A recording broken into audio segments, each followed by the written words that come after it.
എല്ലാ പ്രിയ വിദ്യാർത്ഥികൾക്കും പുതിയ വീഡിയോയിലേക്ക് സ്വാഗതം. കണ്ണൂർ യൂണിവേഴ്സിറ്റി കുറച്ച് പ്രധാനപ്പെട്ട അപ്ഡേറ്റ് ഒന്ന് നോക്കാം. അഫിലിയേറ്റഡ് കോളേജുകളിലെ രണ്ടാം സെമസ്റ്റർ ബിരുദാനന്തര ബിരുദ ഏപ്രിൽ 2026 പരീക്ഷകൾക്ക് രജിസ്റ്റർ ചെയ്ത വിദ്യാർത്ഥികളുടെ APC സമർപ്പിക്കേണ്ട അവസാന തീയതി മെയ് 8 വരെ ദീർഘിപ്പിച്ചിരുന്നു. കൂടാതെ ഇന്റേണൽ മാർക്ക് സമർപ്പിക്കേണ്ട തീയതി മെയ് 19 മുതൽ ജൂൺ 1 വരെ പുനഃക്രമീകരിച്ചിരിക്കുന്നു. അതിനാൽ ബന്ധപ്പെട്ട കോളേജുകൾ മേൽപ്പറഞ്ഞ തീയതികളിൽ കൃത്യമായി പാലിച്ച് ആവശ്യമായ നടപടിക്രമങ്ങൾ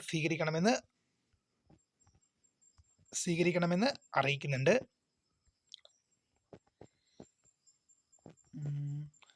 അടുത്തൊരു അപ്ഡേറ്റ് നോക്കാം. പ്രൈവറ്റ് രജിസ്ട്രേഷൻ 6ാം സെമസ്റ്റർ ബിരുദം അസൈൻമെന്റ് സമർപ്പണം.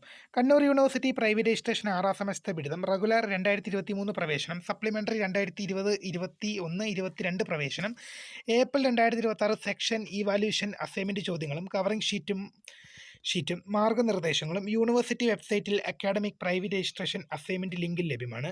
ഈ ലിങ്ക് വഴി ഓൺലൈനായി ഫീസ് അടച്ച ശേഷം ലഭിക്കുന്ന കവറിംഗ് ഷീറ്റ് ഡൗൺലോഡ് ചെയ്ത് അസൈൻമെന്റിനോടൊപ്പം സമർപ്പിക്കേണ്ടതാണ്.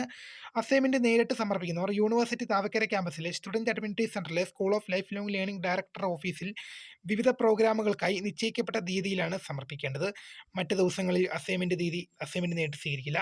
തപാൽ വഴി അയക്കുന്ന അസൈൻമെന്റുകൾ ലഭിക്കേണ്ട അവസാന തീയതി മെയ് 23 ആണെന്നുള്ളവരും ശ്രദ്ധപ്പെടുന്നു. അസൈൻമെന്റ് സമർപ്പിക്കേണ്ട ദിവസക്രമം വ്യക്തമാക്കുന്ന പട്ടിക അത് യൂണിവേഴ്സിറ്റി സൈറ്റിൽ ലഭ്യമാണ്. അതുപോലെ തന്നെ Kannur university 6ാം semester CBCSS OBE regular supplementary improvement result 2023 admission April 2026 പരീക്ഷകൾ റിസൾട്ട് പ്രസിദ്ധീകരിച്ചു. കണ്ണൂർ യൂണിവേഴ്സിറ്റി എന്ത് ചെയ്തിട്ടുണ്ട്? കണ്ണൂർ യൂണിവേഴ്സിറ്റിയുടെ ഒരുപാട് വിദ്യാർത്ഥികൾ കാത്തിരുന്ന 6ാം സെമസ്റ്റർ ബിരുദ പരീക്ഷ റിസൾട്ടും യൂണിവേഴ്സിറ്റി സൈറ്റിൽ പബ്ലിഷ് ചെയ്തു. ഇത്രയും പ്രധാനപ്പെട്ട അപ്ഡേറ്റ് ആണ്. അപ്പോൾ പുതുമയും കാണുന്നതിന് my name is Krita founder scribe for the thanks for watching. By.